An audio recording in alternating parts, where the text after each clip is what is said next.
बोलो सियापति रामचंद्र भगवान की जय।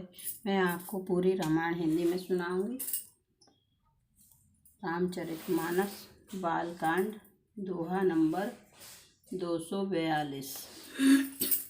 राजत राज समाज महु कौशल राज किशोर सुंदर श्यामल गौर तना विश्व विलोचन चोर सियावर रामचंद्र पथ जय शरणम शंकर हरि ओम जय जय सिया राम। मंगल भवन मंगल हारी द्रबहो दशरथ अजर बिहारी। श्री राम जय जय राम श्री राम जय जय राम। सुंदर सांवले और गोरे शरीर वाले तथा विश्व भर के नेत्रों को चुराने वाले कौशलाधीश के कुमार राज समाज में इस प्रकार सुशोभित हो रहे हैं। दोनों मूर्तियां स्वभाव से ही बिना किसी बनाव श्रृंगार के मन को हरने वाली हैं। करोड़ों कामदेवों की उपमा भी उनके लिए तुच्छ है। उनके सुंदर मुख शरद पूर्णिमा के चंद्रमा की भी निंदा करने वाले, उसे नीचा दिखाने वाले हैं और कमल के समान नेत्र मन को बहुत ही भाते हैं। सुंदर चितवन सारे संसार के मन को हरने वाले कामदेव के भी मन को हरने वाली है। वह हृदय को बहुत ही प्यारी लगती है, पर उसका वर्णन नहीं किया जा सकता। सुंदर गाल हैं, कानों में चंचल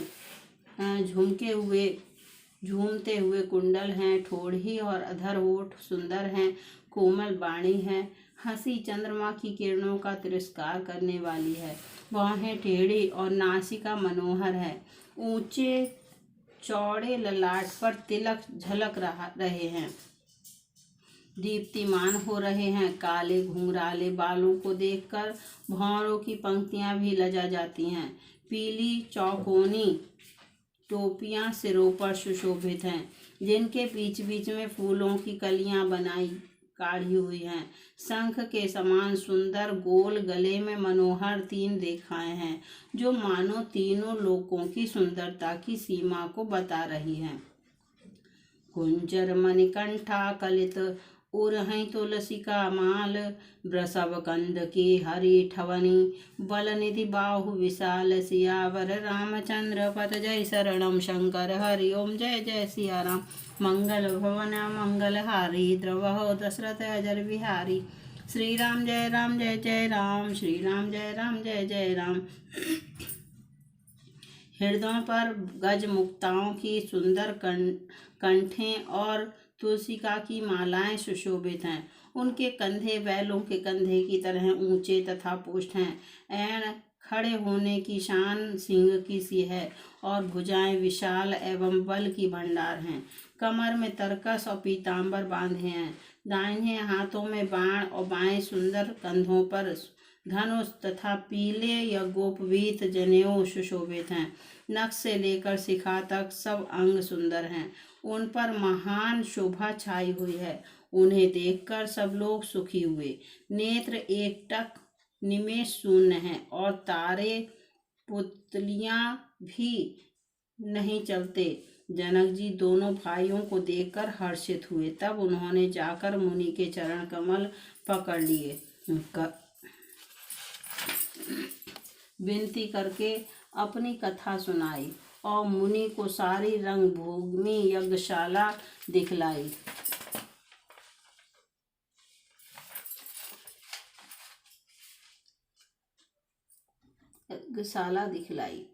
मुनि के साथ दोनों श्रेष्ठ राजकुमार जहाँ जहाँ जाते हैं वहाँ वहाँ सब कोई आश्चर्यचकित हो देखने लगते हैं। सबने राम जी को अपनी अपनी ओर ही मुख किए हुए देखा, परंतु इसका कुछ भी विशेष रहस्य कोई नहीं जान सका। मुनि ने राजा से कहा, रंगभूमि की रचना बड़ी सुंदर है।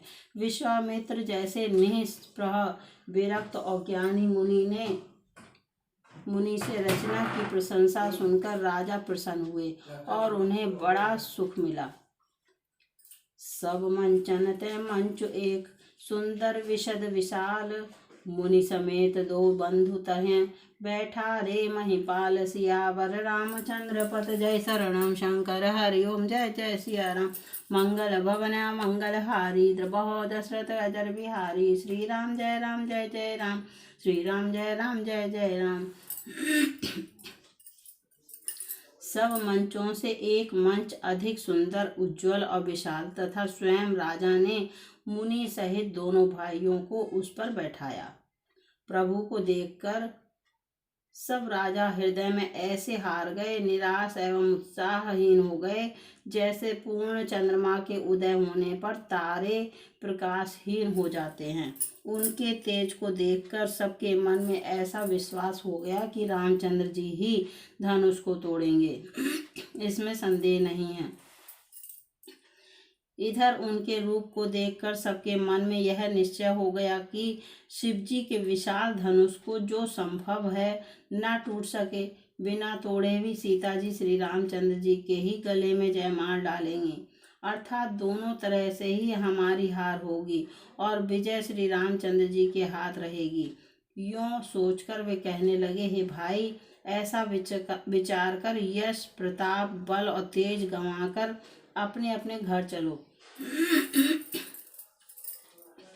दूसरे राजा जो अविवेक से अंधे हो रहे थे और अभिमानी थे, यह बात सुनकर बहुत हंसे। उन्होंने कहा, धनुष तोड़ने पर भी विवाह होना कठिन है, अर्थात सहज ही में हम जानकी को हाथ से जाने नहीं देंगे। फिर बिना तोड़े तो राजकुमारी को ब्याह ही कौन सकता है, काल ही क्यों ना हो। एक बार तो सीता के लिए उसे भी हम युद्ध में जीत लेंगे। यह घमंड की बात सुनकर दूसरे राजा जो धर्मात्मा हरि भक्त और सयाने थे मुस्कुराए। सिय बिहा वहीं राम गर्भ दूर करी नृपके, जीती को सक संग्राम दशरथ के रण बांकुरे, सियावर रामचंद्र की जय। उन्होंने कहा, राजाओं के गर्व दूर करके जो धनुष किसी से नहीं टूट सकेगा तो तोड़कर श्री रामचंद्र जी सीता जी को ब्याहेंगे। रही युद्ध की बात, सो महाराज दशरथ के रण में बांके पुत्रों को युद्ध में तो जीत ही कौन सकता है। गाल बजाकर व्यर्थ ही मत मरो, मन के लड्डुओं से भी कहीं भूख बुझती है। हमारी परम पवित्र निष्कपट सीख को सुनकर सीता जी को अपने जी में साक्षात जगत जननी समझो। उन्हें पत्नी रूप में पाने की आशा एवं लालसा छोड़ दो और श्री रघुनाथ जी को जगत का पिता परमेश्वर विचार कर नेत्र भरकर उनकी छवि देख लो। ऐसा अवसर बार बार नहीं मिलेगा। सुंदर सुख देने वाले और समस्त गुणों की राशि ये दोनों भाई शिव जी के हृदय में बसने वाले हैं। स्वयं शिव जी भी जिन्हें सदा हृदय में छिपाए रखते हैं, वे तुम्हारे नेत्रों के सामने आ गए हैं। समीप आए हुए भगवत दर्शन रूप अमृत के समुद्र को छोड़कर तुम जगत जननी जानकी को पत्नी रूप में पाने की दुराशा रूप मिथ्या मृग जल को देखकर दौड़कर क्यों मरते हो। फिर भाई, जिसको जो अच्छा लगे वही जाकर करो। हमने तो श्री रामचंद्र जी के दर्शन करके आज जन्म लेने का फल पा लिया, जीवन और जन्म को सफल कर लिया। ऐसा कहकर अच्छे राजा प्रेम मग्न होकर श्री राम जी का अनुपम रूप देखने लगे। मनुष्यों की तो बात ही क्या, देवता लोग भी आकाश से विमानों पर चढ़े हुए दर्शन कर रहे हैं और सुंदर गान करते हुए फूल बरसा रहे हैं। जानि सुअवसर सिय तब पठाई जनक बोलाई, चतुर सखी सुंदर सकल सादर चरी लवाई, सियावर रामचंद्र पत जय शरणम शंकर हरि ओम जय जय सिया राम। मंगल भवन मंगल हारी द्रबहो दशरथ अजर बिहारी, श्री राम जय जय राम। श्री राम जय जय राम। तब सुअवसर जानकर जनक जी ने सीता जी को बुला भेजा। सब चतुर और सुंदर सखियां आदर पूर्वक उन्हें लेवा चली।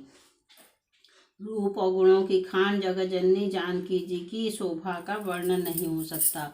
उनके लिए मुझे काव्य की सब उपमाएं तुच्छ लगती हैं, क्योंकि वे लौकिक स्त्रियों के अंगों से अनुराग रखने वाली हैं, अर्थात वे जगत की स्त्रियों के अंगों को दी जाती हैं। काव्य की उपमाएं सब त्रिगुणात्मक माइक जगत से ली गई हैं। उन्हें भगवान की स्वरूपा शक्ति श्री जानकी जी के अप्रकट चिन्मय अंगों के लिए प्रयुक्त करना, उनका अपमान करना और अपने को उपहासास्पद बनाना है। सीता जी के वर्णन में उन्हीं उपमाओं को देकर कौन कुकवि कहलाए और अपयश का भागी बने, अर्थात सीता जी के लिए उन उपमाओं का प्रयोग करना सुकवि के पद से च्युत होना और अपकीर्ति मोल लेना है। कोई भी सुकवि ऐसी नादानी एवं अनुचित कार्य नहीं करेगा। यदि किसी स्त्री के साथ सीता जी की तुलना की जाए तो जगत में ऐसी सुंदर युवती है ही कहाँ जिसकी उपमा उन्हें दी जाए। पृथ्वी की स्त्रियों की तो बात ही क्या, देवताओं की स्त्रियों को भी यदि देखा जाए जो हमारी अपेक्षा कहीं अधिक दिव्य और सुंदर हैं, तो उनमें सरस्वती तो बहुत बोलने वाली हैं। पार्वती अर्धांगिनी हैं, अर्थात अर्ध नारी नटेश्वर हैं। रूप में उनका आधा ही अंग स्त्री का है, शेष आधा अंग पुरुष शिव जी का है। कामदेव की स्त्री रति पति को बिना शरीर का अनंग जानकर बहुत दुखी रहती है, और जिनके विष और मध जैसे समुद्र से उत्पन्न होने के नाते प्रिय भाई हैं, उन लक्ष्मी के समान तो जानकी जी को कहा ही कैसे जाए। जिन लक्ष्मी जी की बात ऊपर कही गई है वे निकली थीं खारे समुद्र से, जिसको मथने के लिए भगवान ने अति कर्कश पीठ वाले कश्यप का रूप धारण किया। रस्सी बनाई गई, महान विषधर वासुकी नाग की मथानी का कार्य किया। अतिशय कठोर मंद्राचल पर्वत ने और उसे मथा सारे देवताओं और दैत्यों ने मिलकर। जिन लक्ष्मी को अतिशय शोभा की खान और अनुपम सुंदरी कहते हैं, उनको प्रकट करने में हेतु बने ये सब असुंदर एवं स्वाभाविक ही कठोर उपकरण, ऐसे उपकरणों से प्रकट हुई लक्ष्मी श्री जानकी जी की समता को कैसे पा सकती हैं। हाँ, इसके विपरीत यदि छवि रूपी अमृत का समुद्र हो, परम रूपमय कश्यप हो, शोभा रूप रस्सी को श्रृंगार रस पर्वत हो, और उस छवि के समुद्र को स्वयं कामदेव अपने ही कर कमलों से मथें।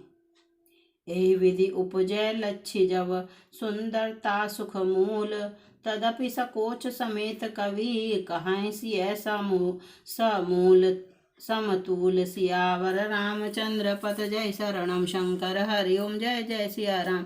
मंगल भवन मंगल हारी द्रबहो दशरथ अजर बिहारी।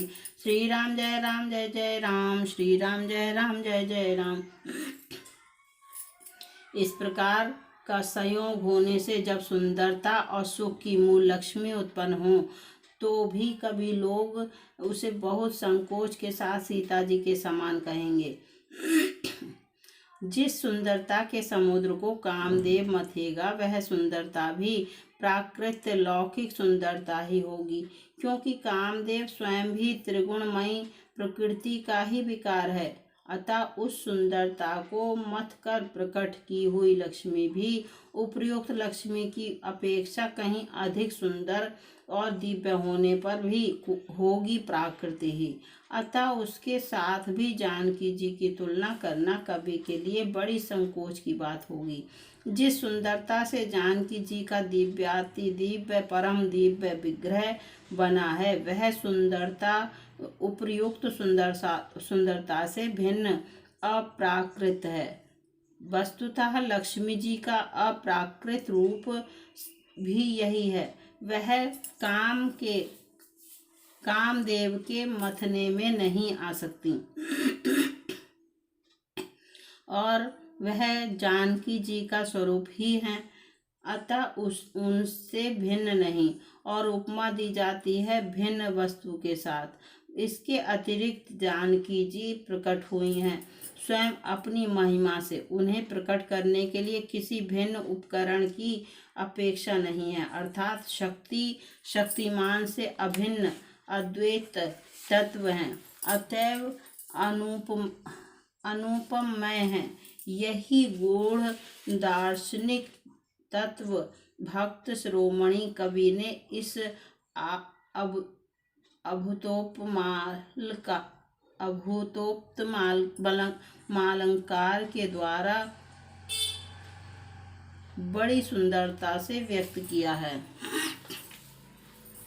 सयानी सखियां सीता जी को साथ लेकर मनोहर वाणी से गीत गाती हुई चलीं। सीता जी के नवल शरीर पर सुंदर साड़ी सुशोभित है। जगत जननी की महान छवि अतुलनीय है। सब आभूषण अपनी अपनी जगह पर सुशोभित हैं, जिन्हें सखियों ने अंग अंग में भली भांति सजाकर पहनाया है। जब सीता जी ने रंगभूमि में पैर रखा तब उनका दिव्य रूप देखकर स्त्री पुरुष सभी मोहित हो गए। देवताओं ने हर्षित होकर नगाड़े बजाए और पुष्प बरसाकर अप्सराएं गाने लगी। सीता जी के कर कमलों में जयमाल सुशोभित है। सब राजा चकित होकर अचानक उनकी ओर देखने लगे। सीता जी चकित चित्त से श्री राम जी को देखने लगी। तब सब राजा लोग मोह के बस हो गए। सीता जी ने मुनि के पास बैठे हुए दोनों भाइयों को देखा तो उनके नेत्र अपना खजाना पाकर ललचाकर वहीं श्री राम जी में जा लगे, स्थिर हो गए। गुरुजन लाज समाज बड़, देखी सी ऐसा कुचानी, लागी बिलोकन सखिन तन, रघुबीर ही उर आनी, सियावर रामचंद्र पत जय शरणम शंकर हरिओम जय जय सिया राम। मंगल भवन मंगल हारी, द्रबहो दशरथ अजर बिहारी। श्री राम जय राम श्री राम जय जय राम। परंतु गुरुजनों की लाज से तथा बहुत बड़े समाज को देखकर सीता जी सकचा गईं। वह श्री रामचंद्र जी को देख हृदय में लाकर सखियों की ओर देखने लगी। बोलो सियापति रामचंद्र भगवान की जय। दोहा नंबर 248 समाप्त।